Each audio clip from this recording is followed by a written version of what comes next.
청취자 여러분 안녕하십니까. YTN 뉴스 FM 수도권 투데이 장원석입니다. 오늘 수도권 투데이가 선정한 이슈는 6.13 전국 동시지방선거입니다. 어제 치러진 지방선거 결과가 모두 나왔습니다. 광역단체장 17곳은 여당인 더불어민주당이 14명, 그리고 자유한국당이 2명, 무소속 1명이 차지했고요. 12곳에서 치러진 국회의원 재보궐선거에서는 자유한국당이 11곳, 그리고 더불어민주당이 11곳, 그리고 자유한국당이 한 곳에서 당선인을 냈습니다. 압도적인 차이로 끝난 제7회 전국 동시지방선거, 잠시 뒤 일부 투데이 포커스에서는 최영일 시사평론가와 함께 이번 선거의 특징을 분석해보겠습니다. 이어서 2부에서는 수도권 사용설명서, 부동산 소식, 그리고 투데이 안전톡톡, 안전상식까지 전해드리겠습니다. 이 시각 현재 수도권과 충남, 강원 영서 북부에 강한 비가 내리고 있습니다. 오늘 수도권을 비롯한 강원 북부, 충남 서해안 등 중부지방은 흐린 가운데 오후까지 비가 내리겠습니다. 수도권, 강원 북부, 충남 서해안은 최대 20mm, 서해 5도는 많게는 80mm까지 비가 내리겠습니다. 비가 오느냐에 따라서 낮 기온 차이가 크겠는데요. 서울 26도, 대구 25도, 광주는 29도, 강릉 21도를 기록하겠습니다. 오늘의 노래 스탠딩 에그의 미스 플라워 띄워드리면서 2018년 6월 14일 수도권 투데이 시작합니다.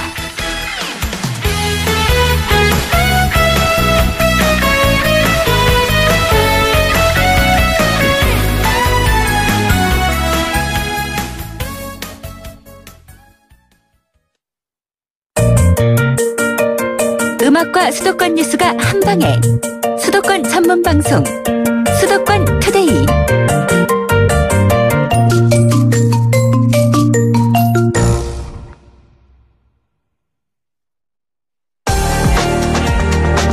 투데이 포커스.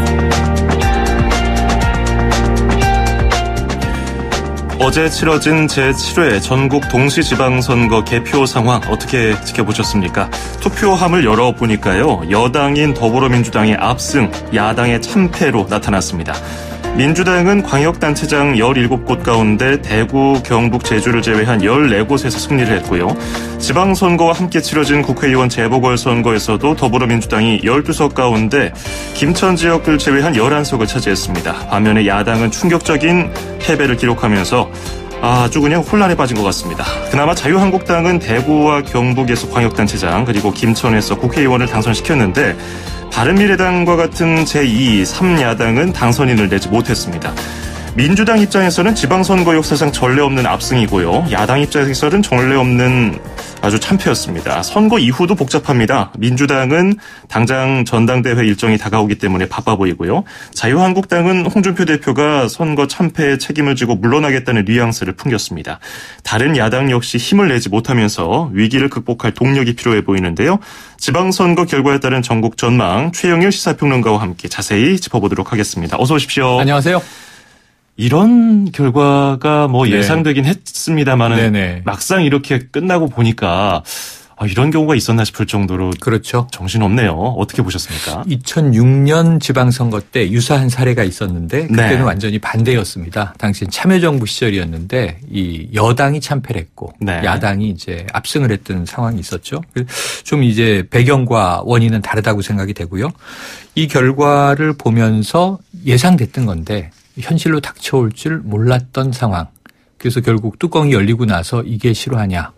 침통에 빠진 야당의 모습을 봤는데요. 네. 어젯밤에 이 방송사 키워드가 위기의 야당이었고요. 네. 오늘 아침에 이제 통신사의 헤드라인이 야당의 몰락이었습니다. 네. 야당의 위기로 시작해서 야당의 몰락으로 끝난 지방선거라고 봅니다. 네.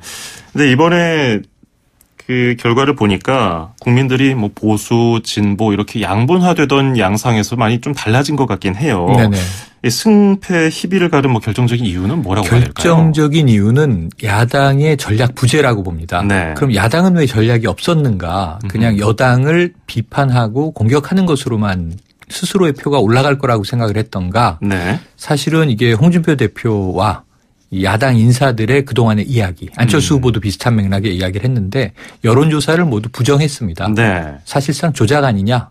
또 이제 안철수 후보 같은 경우에는 IT 전문가인데요. 네. 구글 트렌드는 내가 앞선다. 음흠. 결과는 다를 것이다. 여론조사와 다를 거란 뉘앙스였죠. 네. 그런데 여론조사가 대체로 맞아 들어갔어요. 그렇죠. 자, 문재인 대통령의 지지율이나 여당인 민주당의 지지율은 1년 내내 과반을, 민주당의 경우에 이제 과반 50%를 왔다 갔다 했고요. 네. 문재인 대통령은 뭐 낮을 때는 64%, 높을 때는 80%, 이 평균 70%를 왔다 갔다 했습니다. 이건 이제 현실이었던 거죠. 그래서 야당들이 현실을 부정해 왔다. 이걸 조작이라고 생각하고 현실이 아니라고 생각해 왔다. 그러다 보니 현실에 기반한 선거 전략을 세우기가 어려웠던 것 아니냐. 네. 야당의 전략 부재인데 그것은 현실 부정에서 기인한다. 이렇게 보여지네요. 네. 이번에 그 투표율도 참 관심이었는데 사전 투표율은 20%가 넘었었고 네. 이 잠정 투표율이 60.2%로 나타났는데 60% 넘긴 것도 굉장히 오랜만이죠. 이게 사실상 처음입니다. 그런가요? 물론 68%가 한번 있었는데 처음, 예. 1995년 처음으로 이제 지방선거가 시작됐을 때죠. 네. 그때는 지방선거가 뭐지? 하지만 또 이 민주화 열망이 있었던 90년대 중반이었기 때문에 참여율이 높았고요. 그 이후로는 50%대, 낮을 때는 48%까지 떨어졌었고요. 대체로 50% 중반. 지난 2014년이 4월 세월호 전국대 6.4 지방선거가 있었던 건데 네네. 56.8%였거든요. 상당히 높은 편이라 그랬어요. 근데 지금은 그때보다 더 높았던 이유는 우선은 이슈나 정책이 없음에도 불구하고 유권자들은 이제 투표를 잘 포기하지 않는다. 주권 행사에 대해서 강한 좀 책임의식이 생긴 거고요. 네. 두 번째로는 사전 투표가 자리를 잡으면서 사실상 투표일이 사흘이 된 셈입니다. 그렇죠. 그러니까 이제 과거처럼 하루에 안 찍으면 그냥 이 기회를 유실하는 게 아니라 언제든 편할 때 찍을 수 있게 됐기 때문에 그 이 참여의 편의성이 높아져서 투표율이 제고된 것이다. 그래서 여러 가지 이유로 본다면 지금 이 오히려 유권자 의식은 선진화돼 가고 있다. 정치권만 좀 따라와 주면 좋겠다. 이런 말씀을 드리고 싶은 투표율이네요. 맞습니다. 예전에는 뭐 심판한다 아니면 바꿔보겠다 이런 열망이 강해서 네, 유권자들이 투표장으로 향했었는데 이번에는 그냥 내가 내 지역 일꾼 내가 직접 뽑고 그렇죠. 뭐 이런 성숙한 뭐 선거 문화가 당연하게 자리 잡은 것 같기도 하고요. 거죠. 자, 그리고 당선자들의 면면도 한번 살펴보도록 네. 하겠습니다. 그 서울시장에는 3선. 네. 엄청난 기록을 세웠네요. 3선에 성공했습니다. 당선이 처음이죠. 됐는데 시작부터 뭐 압도적인 표가 났고 1, 2위 표를 합쳐도 1위에 못 미쳐요. 네. 네, 이거 어떻게 봐야 될까요? 저는 박원순 후보가 아주 잘했다라기보다는 네. 나머지 도전자들이 못했다. 이렇게 얘기를 하고 싶어요. 예를 들면 박원순 시장 한번 바꿔볼까 하는 뭐 시민들도 적지 않게 있을 수 있으나 네. 그러면 다른 대안이 다른 상품이 더 매력도가 높아야 되는데 지금 2위를 김문수 후보가 했고요. 3위를 안철수 후보가 했는데 매력도가 떨어짐에도 불구하고 이 두 후보는 이 박원순 후보를 끊임없이 공격했을 뿐만 아니라 서로도 싸웠어요. 그러면 이제 단일화도 안 됐죠. 결국은 당신이 양보하시오. 당신이 양보하시오. 떨어진 이후에도 아마 이 남 탓할 가능성이 있다고 보여지는 게 네. 지금 이제 안 후보 쪽에서는 김찍 박이다. 김문수 찍으면 박원순이 된다. 네네. 또 똑같은 이야기를 김문수 후보는 안 찍 박이다. 안철수 후보를 찍으면 박원순이 된다. 그러니까 나를 찍어야 한다. 근데 문제는 논리나 내용이 있어야 되잖아요. 그렇죠. 왜 나를 찍어야 하는지. 물론 공약이 아주 없었던 건 아닙니다. 뭐 도시개발 문제라든가 미세먼지라든가 토론회에서 정책 이야기를 많이 했지만 이 유권자들에게 그렇게 어필하는 컨텐츠는 없었고 이 야권은 단일화를 못하고 서로 싸우고 있는 상황에서 단일화를 했어도 정치적 정체성이 많이 다르기 때문에 네. 그 단일화가 너무 자기적으로 보이지 않았겠느냐는 우려가 있었어요. 하지만 계속 열세임에도 불구하고 그 어떤 시도 제대로 못 해보고 매력도를 표현하지 못한 채 이 도전자들이 주저앉았기 때문에 박원순 후보는 당선될 수밖에 없었던 그림이다. 이렇게 평가할 수 있겠습니다. 네, 방금 말씀하신 것처럼 박원순 후보가 당선인 전에 후보 시절에 워낙 2, 3위들이 서로 치고받고 싸우다 네, 보니까 좀 네. 여유 있게 구청장들 지원 유세 다니면서 맞습니다. 이번에는 굉장히 전략적으로 이렇게 선거운동을 한 것 같은데 결국 예상했던 대로 결과가 네, 나와 버렸습니다. 그렇습니다.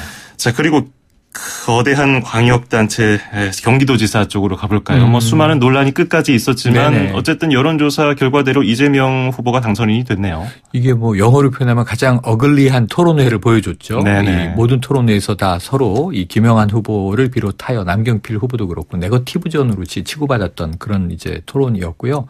그래서 눈살을 찌푸리게 하는 대목이었지만 어쨌든 경기도민 입장에서는 지사는 뽑아야 되는 거죠. 그럼요. 그래서 결국은 대세론에 힘입어 이재명 후보가 당선이 됐습니다만 좀 여파가 남습니다. 이 네거티브가 지금 여배우 스캔들 이 문제에 대해서는 당선 이후에도 좀 계속 이 해명의 문제에 직면할 것 같아요. 네. 그래서 이재명 당선자가 이 문제를 어느 정도 한번 깔끔하게 정리하고 넘어가지 않는다면 도지사로 일하는 내내 또 이게 이 야권으로부터 공세에 시달릴 수 있는 대목이다. 이 비슷한 문제가 또 하나 있는 게 이 수도권은 아닙니다만 경남지사로 당선된 김경수 후보도 마찬가지죠. 드루킹 특검과 관련돼서 당선은 됐지만 경남지사로서 또 특검의 소환을 받아야 되는 상황이 올 수 있거든요. 이런 면에서는 당선이 됐지만 당선됐기 때문에 오히려 공직자로서 완전히 해명되지 않은 문제를 대처해야 되는 좀 딜레마에 봉착한 측면이 있다. 이렇게 해석할 수 있겠고요. 이 대목은 유권자로서가 아니라 국민 대중 일반이 계속 지켜볼 사안으로 보여집니다. 그렇죠. 일말의 의구심도 남아서는 원활하게 도정을 수행하기가 어려울 것 같으니까요. 네. 이 부분 정리를 해야겠습니다.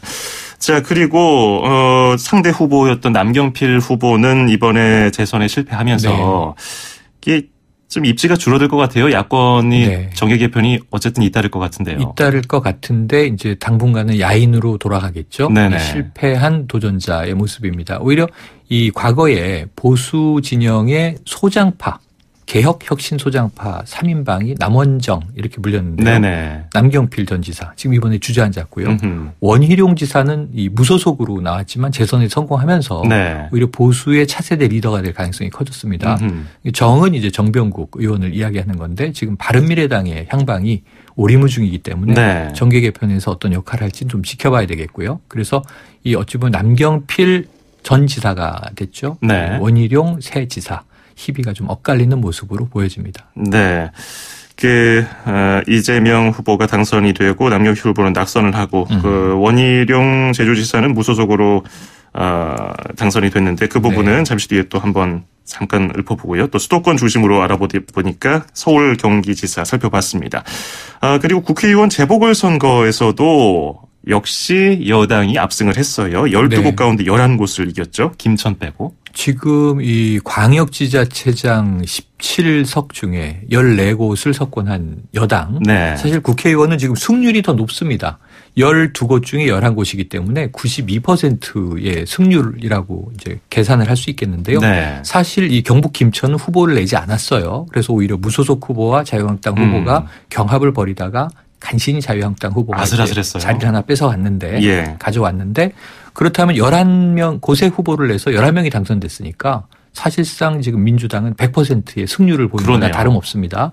그리고 이것이 여기서 끝나는 게 아니라 이겼다 끝이 아니라 국회 내의 의석 분포가 완전히 달라지게 되죠. 그래서 물론 과반 의석을 가져오지 못했지만 과반에 이제 가까워지는 의석을 가지고 왔고 제1야당 그러면서 이제 의석수로는 제2당인 자유한국당과 격차를 쭉 벌였기 때문에 사실은 향후 국정 운영에서 국회를 운영하는 데는 상당히 유리한 입지에 올랐다. 반대로 야권은 지금 여러 당으로 나뉘어 있는데 뭉치지 않으면은 여권에 대항하기가 어려워졌기 때문에 이 재보선 때문에 미니 총선 때문에 결국은 야권은 정계 개편에 빠져들 수밖에 없는 상황으로 지금 이제 몰린 것이고요. 이 벼랑 끝에서 어떻게 탈출하게 될지 정기 개편의 향방을 우리가 굉장히 흥미롭게 또 지켜봐야 될 과제로 떠올랐습니다. 그러면 정계 흐름을 한번 살펴보죠. 먼저 여당부터 좀 볼게요. 이번에 굉장한 동력을 많이 얻었고 전당대회도 앞두고 있고요. 그리고 잠룡들도 더 늘어난 것 같아요. 삼선의 박원순 서울시장, 드루킹 돌파한 김경수 경남지사, 그리고 임기 채우고 대선의 지방선거 승리까지 이끈 추미애 대표. 엄청나네요. 자, 8월 이제 당권이 뜨거워질 수밖에 없습니다. 지금 이제 130석인데 그러면 여기서 이제 정치적 욕망을 우리가 한번 해석을 해보면 2년 남은 총선에서는 과반을 넘고 싶지 않겠습니까? 그렇죠. 또 그때는 이제 문재인 정부가 중반기를 넘어가는 시점인데 후반기의 국정까지도 레임덕을 방어하면서 국회의 협조를 받기 위해서는 자, 필히 2020년 총선에선 과반을 넘기자. 그럼 지금 130석인데 여기에 범여권이라고 분류되는 민주평화당. 물론 이제 감정의 골은 깊지만 분당 시점부터 지금 오히려 국민의당이 쪼개지면서 그래도 지금 여당이 추구하는 이제 한반도 평화 노선에 가까운 정당이에요. 정의당도 어찌 보면 이제 소수 진보 정당으로 범여권에 가까운 정당이에요. 합치면은 이제 딱 150석이 되는 거죠. 음흠. 여기 지금 이 진보정당, 민중당 의원 둘이 있고 무소속 하면 150석을 넘길 수가 있습니다. 그럼 결국 이제 일종의 이 소연정의 형태로 앞으로 국회는 여당 중심으로 범여권이 활동하게 될 가능성이 크다. 그럼 여기 이제 야권이 이제 약 과반이 안 되는 숫자를 가지고 저지해야 될 정책은 저지하고 네. 또 보수의 입장을 대변해야 되는 상황이란 말이죠. 그래서 지금 가장 중요하게는 자유한국당과 바른미래당이 헤쳐모여야 할 수밖에 없는 상황으로 판단이 됩니다. 그렇습니다. 야당은 지금 굉장히 패닉 상태에 빠진 것 같아요. 일단 홍준표 대표는 뭐 사퇴할 것 같은 말을 남겼고요. 네네. 이후에 뭐 비대위 체제로 갈지 뭐 그 수습 방안이 논의될 것이고 야권발 정계 개편 손학규 바른미래당 상임선대위원장도 그런 얘기를 했고요. 여러 가지 변수가 있어요. 그 원희룡 제주지사를 중심으로 새로운 정당이 뭐 창당될 것이다 이런 얘기도 있고 어떻게 보십니까? 그렇긴 하지만 제주지사 행정직이지 않습니까? 정치인이긴 하지만 중앙 정치로 올라올 수 없는 상황이고 제주도는 또 중앙에서 가장 먼 이제 지역입니다. 네. 광역 단체죠. 그런 면에서는 원희룡 지사는 차세대 잠룡으로는 이제 리스트업 했다고 볼 수 있지만 문제는 이제 주도적으로 리더십을 발휘할 수 없는 상황이기 때문에 중앙 정치는 지금 있는 의원들을 중심으로 재편할 수밖에 없습니다. 그런데 전혀 참신한 새로운 리더십이 눈에 띄지 않는다는 게 문제입니다. 네. 당분간은 좀 혼란기를 겪을 거고요. 홍준표 대표는 이제 사퇴를 시사했고 유승민 대표도 오늘 중에 이제 입장 발표가 나올 건데 사퇴 가능성이 높습니다. 손학규 선대위원장도 뭔가 힘을 더 써보긴 어렵고 안철수 후보는 또 이 도전에 실패하고 지난해 대선 이번에 서울시장 도전 모두 다 3위로 막을 내렸습니다. 조만간 이제 미국으로 출국한다는 설도 오늘 나오고 있는데 네. 그렇다면은 이제 책임을 져야 할 사람들은 다 일단 빠져나가고 나머지 사람들이 수습을 해야 되는데 지금 이 추추전국 시대거든요. 네. 그래서 제가 보기엔 한 번에 새로운 리더십이 결정될 것 같지는 않고요. 상당히 혼란한 토론의 과정에서 이 범야권의 뭐 중진 연석 회의들을 통해서 원로와 이제 대화도 가져보고 네. 국민들의 입장도 경청해보고 서서히 뭔가 답이 나오게 될 것 같은데 8월에 민주당 당권이 있다고 말씀드렸죠. 네네. 그럼 올 여름을 즈음해서 야권에서도 뭔가 답을 도출할 수밖에 없는데 네. 그것이 무엇이 될지는 지금 오늘 아침에는 좀 가늠하기가 어려워 보입니다. 예, 올해 하반기 정계가 굉장히 혼란스러울 것 같고요. 네. 그런 점이 또 예상됩니다. 자, 6.13 지방선거 그리고 재보궐선거 정계 전망까지 해봤습니다. 오늘 말씀 잘 들었습니다. 고맙습니다. 고맙습니다. 네, 지금까지 최영일 시사평론가였고요. 심플 플랜의 Take My Hand 띄워드리면서 1부 마무리하고 잠시 뒤에 뵙죠.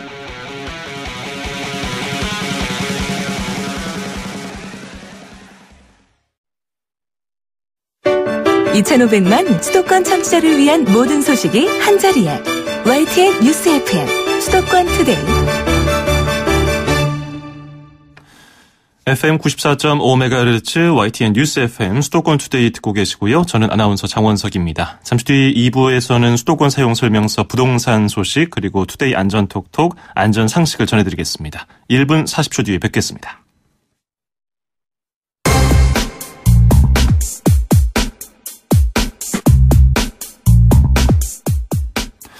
네, 목요일에 만나는 수도권 사용 설명서 시간입니다. 함영진 직방 빅데이터 랩장과 함께하겠습니다. 안녕하세요. 네, 안녕하세요. 네, 서울을 포함해서 수도권 오피스텔 임대 수익이 이 사상 최저치로 떨어졌다고 하는데 왜 그렇습니까? 일단 매매 가격이 많이 올랐기 때문입니다. 네. 최근 인기 지역은 오피스텔의 분양가나 매매가가 꾸준히 상승한 반면에 오피스텔 입주 물량이 크게 증가하면서 적정 임대료를 올리기 쉽지 않아졌는데요. 실제 5월에 서울 오피스텔 임대 수익률이 4.77%로 전달 4.79%보다 내려갔습니다. 2010년 7월 이후 가장 낮은 수치라고 할 수 있는데요. 그나마 경기도가 5.24%, 인천이 6.26%지만 그 수치는 계속 하락하고 있다는 게 문제입니다. 네. 전국 오피스텔 입주 물량이 약 79,021실이나 되는데요. 매매가나 분양가도 많이 올랐지만 여기에 공급과의 우려가 겹치면서 일부 지역에서는 임대 수익률이 떨어지고 있다고 봐야 될 것 같습니다. 특히 전체 입주 물량의 72%가 수도권에 쏠려 있는데요.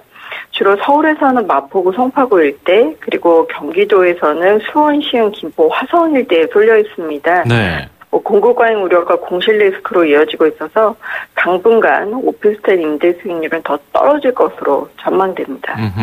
이게 계속해서 입주 물량은 늘어날까요?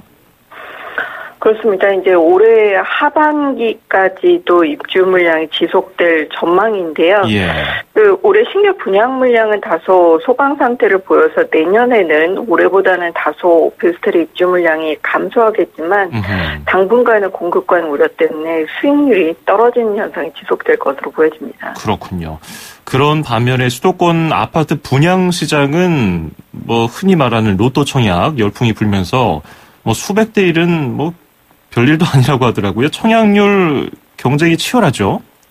그렇습니다. 이제 지난달 31일 분양한 경기도 하남시 미사역 8학원이 평균 104대 1의 청약 경쟁률을 기록했습니다. 네. 같은 날 분양한 안양 평촌 어바인 퍼스트 역시 58,600여 명이 몰리면서 평균 49대 1의 경쟁률을 보였는데 그날 하루에만 청약 통장 14만 개 이상이 쏟아진 셈입니다. 네. 이보다 앞서서 하남시 가미일지구에서 공급된 하남 포일시티 역시 5만여 명이 몰리면서 평균 26대 1의 경쟁률을 기록하기도 했는데요.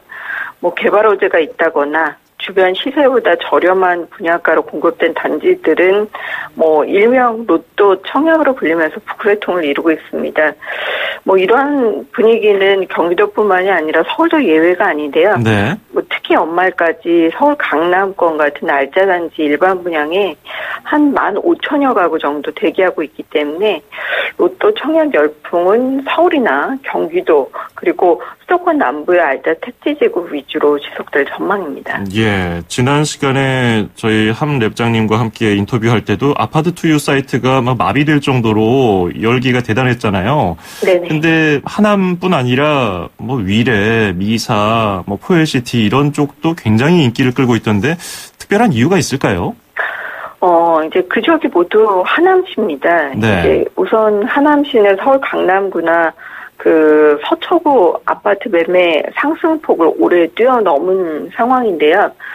분양시장에서도 돌풍의 주역이 되고 있습니다. 실제 올해 하남 아파트 매매가 누적 변동률이 5.31%로 서울 강남구나 서초구에 비해 훨씬 높은 편입니다. 네. 지하철 5호선이나 9호선 연장에 대한 기대감도 있고요. 그리고 이제 한강변의 쾌적한 주거 환경에다가 특히 이제 대규모 특지개발 지구인 위례신도시나 강동구 고덕지구 개발 같은 호재가 맞물려서 현재는 수도권 남부의 핫플레이스로 떠오르고 있습니다. 이제 이런 인기들이 아무래도 가격에 반영될 수밖에는 없고 그리고 이제 과열 양상을 보이면서 가격이 최근 들어 굉장히 많이 올랐다는 것은 사실 시장에 부담이 되고 있는데요. 네.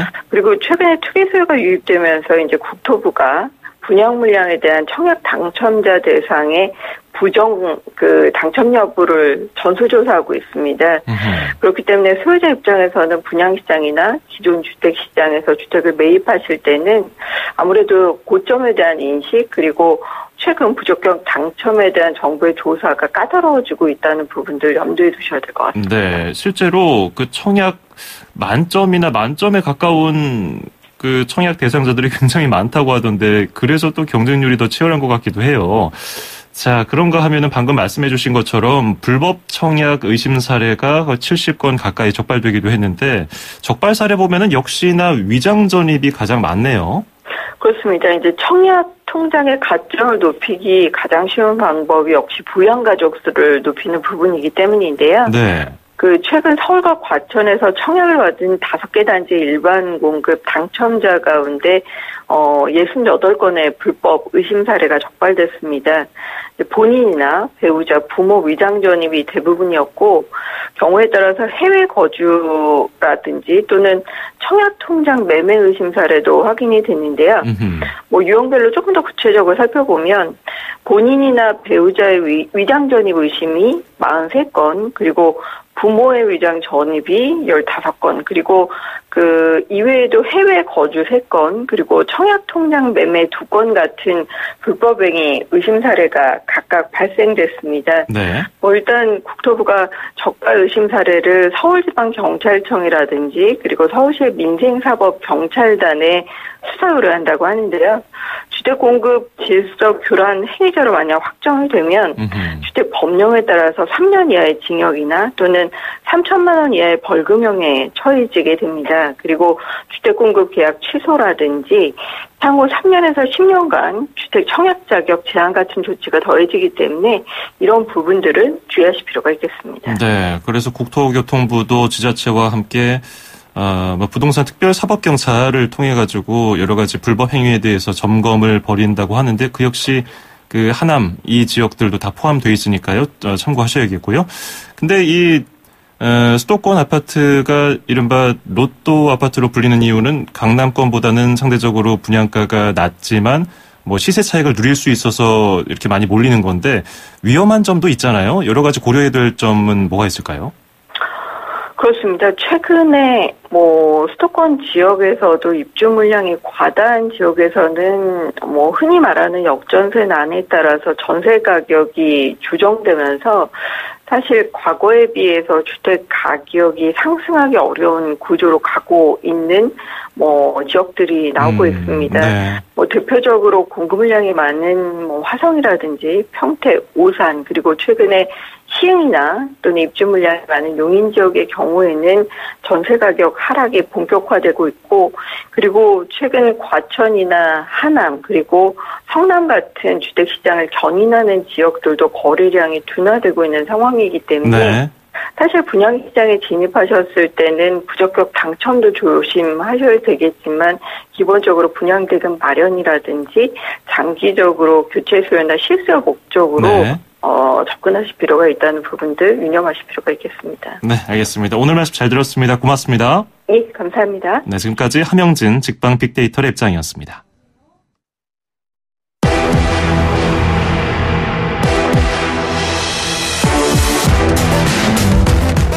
투데이 안전 톡톡.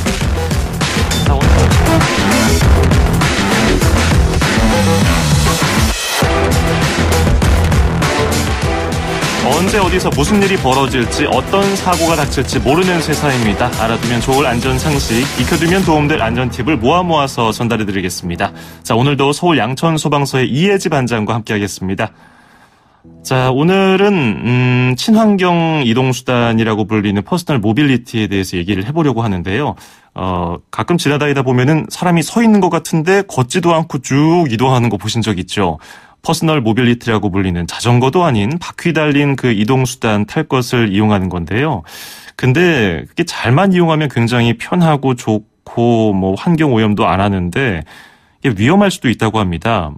그 기계적인 결함도 있습니다만은 사용자가 좀 운전이 미숙하거나 아니면은 그 안전장치를 하지 않거나 아니면 여러 가지 도로 그리고 다른 보행자들과의 접촉에 의해서 사고가 난다고 하는데 지킬 점도 여러 가지가 있는 것 같아요. 그리고 이 퍼스널 모빌리티를 탈 수 없는 곳도 있다고 해요. 그리고 자격도 있다고 하는데요. 어떤 점들을 고려해야 하고 조심해야 될 점은 무엇인지 오늘 알아보려고 합니다. 퍼스널 모빌리티가 우리나라에 들어온 지는 얼마 안 됐습니다. 왜냐하면 최초의 퍼스널 모빌리티라고 외국 영화에서 나왔던 것이거든요. 그건 굉장히 고가였습니다. 그렇다 보니까 대중화되지 못했었는데 요즘에는 중소기업들에서도 이런 퍼스널 모빌리티를 많이 내놓으면서 인기를 끌고 있어요. 자전거, 그리고 스쿠터, 오토바이 이런 것들과 더불어서 함께 우리 시민들의 인기 있는 이동수단인데요. 자, 연결됐다고 합니다. 서울 양천소방서의 이혜지 반장 불러보겠습니다. 반장님 안녕하세요. 네, 안녕하세요. 네, 그 퍼스널 모빌리티가 굉장히 인기죠. 네, 이제 자전거도 좀 많지만 요즘에는 전동 킥보드나 전동 휠 같은 퍼스널 모빌리티 타는 분들 쉽게 볼 수 있는데요. 한국교통연구원에 따르면 이 퍼스널 모빌리티 판매량이 2014년 3,500대에서 작년 17년엔 7만 5천여 대로 급증했다고 합니다. 네. 2022년에는 판매량이 뭐 30만 대까지 이를 거라는 전망도 있던데 이용자들이 많아지는 만큼 관련 사고도 늘잖아요. 그렇죠. 이제 소비자 위해 감시 시스템에 따르면 13년도부터 17년 6월까지 접수된 퍼스널 모빌리티 관련 안전사고가 총 297건인데요. 초반엔 13년도에 3건에 불과했던 사고 건수가 해마다 증가해서 이 개인용 이동수단이 유행한 2016년엔 174건 큰 폭으로 증가했습니다. 뭐 사고 유형은 운전미숙으로 인한 단독사고가 80%로 가장 많고요. 주차된 차 이동 중인 차와 충돌하는 경우가 14%, 보행자 충돌 사고가 4% 순으로 많았어요. 네. 이게 사고가 났을 때 또 절반이 뇌진탕과 골절을 입었습니다. 이게 피해 정도도 중한 비율이 굉장히 높은 거고요. 이 퍼스널 모빌리티 이용자를 대상으로 한 설문조사에서는 이제 5명 중 1명은 사고가 날 뻔해서 이제 타인과 다툰 적도 있고 이제 실제 사고를 당한 경험이 있다고 조사되었다고 합니다. 네. 근데 보니까 이 퍼스널 모빌리티가 현행법상으로는 차도에서만 이용이 가능하다고 하는데 뭐 공원에서 빌려주기도 하고 타는 분들 많은데 이게 다 불법인가요? 네, 맞습니다. 이게 1인용 전동기기인 퍼스널 모빌리티가 도로교통법상 원동기 장치 자전거로 분류되기 때문에 현재 국내에서 합법적으로 타는 유일한 방법은 16세 이상 면허 소지자가 차도 우측 가장자리에서 타는 겁니다. 네. 이게 소형 오토바이와 같은 법적 기준이 적용되는 거죠. 현재로서는 인도와 공원에서 퍼스널 모빌리티를 타면 불법이고 결국 운행이 가능한 곳은 이제 차도뿐입니다. 뭐 또 서울시나 세종시 등 지방자치단체들은 이제 조례를 통해서 한강, 호수공원 등에서 탑승을 금지했고 서울시의 경우 위반 시에는 과태료 5만 원도 내셔야 되고요. 네. 근데 그 차도를 주행하는 것, 그 속도가 차량과 비교했을 때 굉장히 느리고 뭐 다른 뭐 반짝이는 반사 표시라든지 방향 지시 등도 없는데 굉장히 위험해 보여요. 그렇죠. 그래서 이제 국내 법적 제도적 기반이 좀 미비한 게 사실인데요. 네. 외국의 같은 경우 이제 독일은 2009년부터 이제 전기 이동수단으로 분류해서 면허 취득 후에 이제 반사 등 경적 등을 장착하면 자전거 도로 주행을 허용하고 있습니다. 뭐 별도 허가를 받은 경우에는 보도 통행도 가능하고요. 핀란드에서는 뭐 경적, 반사 등 안전모 착용을 의무화했고 2015년도부터는 최고 속도 시속 25km 이하 장비에 대해서는 보도 통행도 가능하도록 했습니다. 하루빨리 법적으로도 그렇고 뭐 제도적으로 이런 기반이 마련돼야 퍼스널 모빌리티를 이용하는 분들의 안전이 더 확보될 것 같은데 관련 법이 개정되기 전까지는 스스로 좀 안전을 유의하는 방법밖에는 없을 것 같아요. 어떤 방법이 있을까요?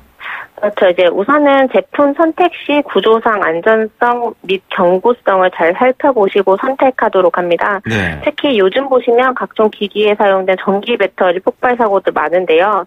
품질이 보증된 배터리가 장착된 제품을 고르되 이제 배터리 충전을 하지 않을 때에는 배터리를 분리하고 더운 여름 이제 고온의 환경에 노출시키지 않는 것이 안전할 것 같습니다. 또 운행 전에는 충분한 사용법 숙지하시고요. 일상 속에서는 브레이크, 핸들 장치 등의 고장은 없는지 주기적인 점검을 하고요. 앞서가는 자전거나 자동차와의 거리를 유지해 안전하게 주행하는 습관을 지니도록 하시고 음주 라이딩은 이제 절대 금지입니다. 그렇죠. 음주한 다음에 그거 타면 굉장히 위험하겠네요. 네. 근데 자전거 탈 때도 그렇고 뭐 보드, 오토바이 탈 때도 그렇지만 보호장구 착용이 필수겠어요. 그렇죠. 이제 헬멧 등의 보호장구 착용하지 않는 탑승자들이 좀 아직은 많은데요. 이런 안전불감증이 큰 사고를 초래할 수 있다는 점 명심해야 됩니다. 실제로 작년 3월 전동 킥보드를 타다 사망한 사고가 있었는데요. 이때 중심을 잃고 넘어져서 이제 앞에 있던 새 표지판 기둥과 머리를 부딪혔다고 합니다. 당시 이제 경찰 조사에서는 안전모 등 안전장비를 착용하지 않았던 것으로 나타나서 이제 그 중요성을 실감케 했습니다. 이렇게 또 보호장구를 또 미착용하게 되면 과태료도 부과되니까요. 꼭 보호장구 착용해 주셨으면 좋겠습니다. 뭐 과태료가 무서워서라기보다도 굉장히 위험해 보여요. 잘못 네. 보호장치를 하지 않고 다치게 된다면. 네네. 실제로 위급한 상황에 신고도 접수가 되나요? 이렇게 퍼스널 모빌리티 타다가 다쳤다고. 네, 많죠. 저희가 이제 여기 옆에 안양천이 있어서요. 그쪽으로 나가게 되면 자전거 도로에서 이제 퍼스널 모빌리티 타다가 부딪혀서 넘어지시는 분들도 생각보다 굉장히 많고요. 네.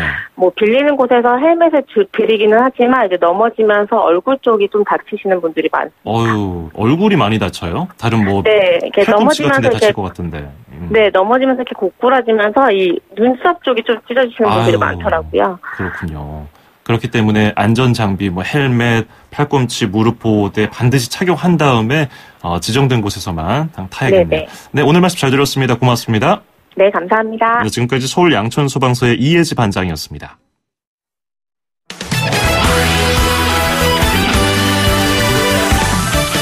6월 14일 수도권 투데이가 준비한 소식은 여기까지입니다. 저는 내일 아침 9시 10분에 뵙죠. 아나운서 장원석이었습니다. 고맙습니다.